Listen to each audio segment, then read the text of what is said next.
The moment you stop obeying, the mask comes off.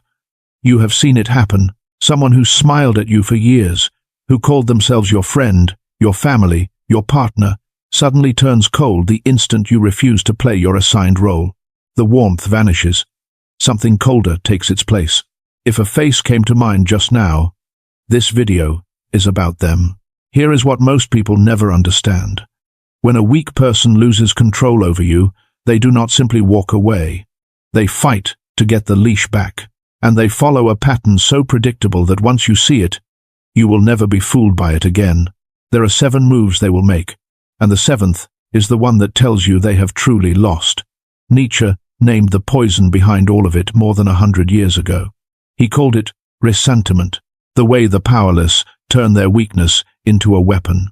Let me show you how it works. The first thing they do is play the victim. The second you set a boundary, the story flips. Suddenly, you are the cruel one. You are cold, selfish, ungrateful, changed. They will not say, "I lost my grip on you." They will say, "Look how they treat me after all I have done." I knew a man named David, 42. His older brother borrowed money for 10 years and never paid back a cent. The day David finally said no, the brother called the entire family in tears, saying David had abandoned him in his darkest hour. Notice the move. They cannot rule you anymore, so they will ruin how others see you. The victim mask is not weakness. It is a bid for power through pity. The second thing they do is rewrite the past. This one is quieter and far more dangerous. They will look you in the eye and deny things you know happened. That never happened. You are remembering it wrong. You are too sensitive. Slowly, they make you doubt your own mind, because a person who does not trust their own memory is easy to lead. But understand what this really is. A person who edits the past is terrified of the present.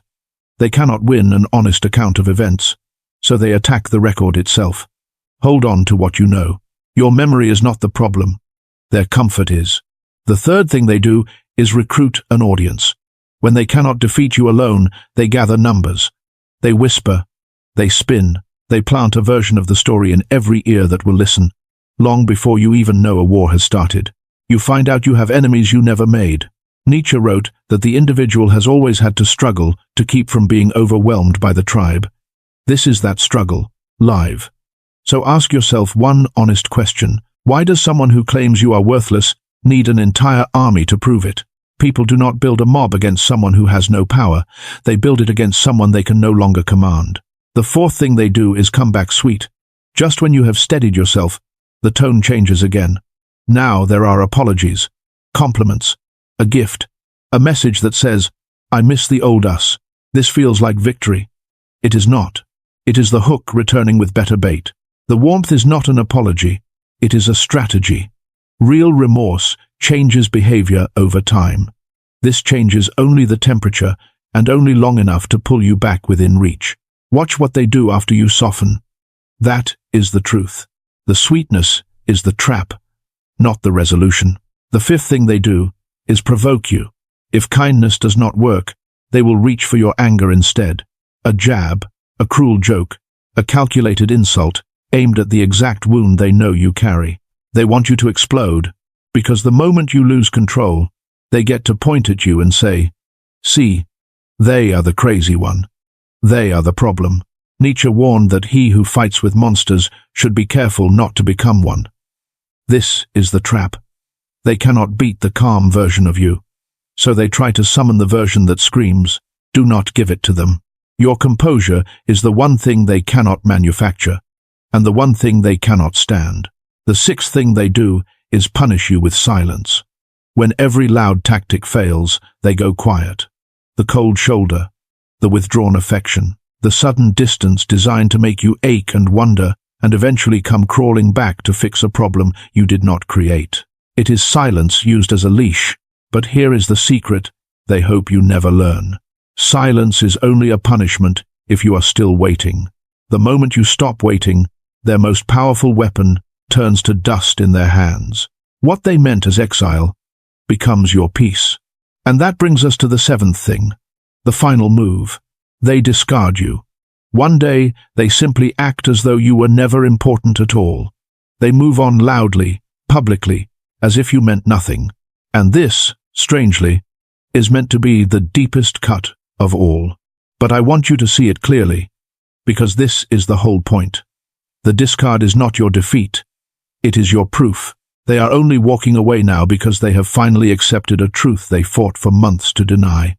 They cannot control you anymore. A person who still had power over you would never let you go.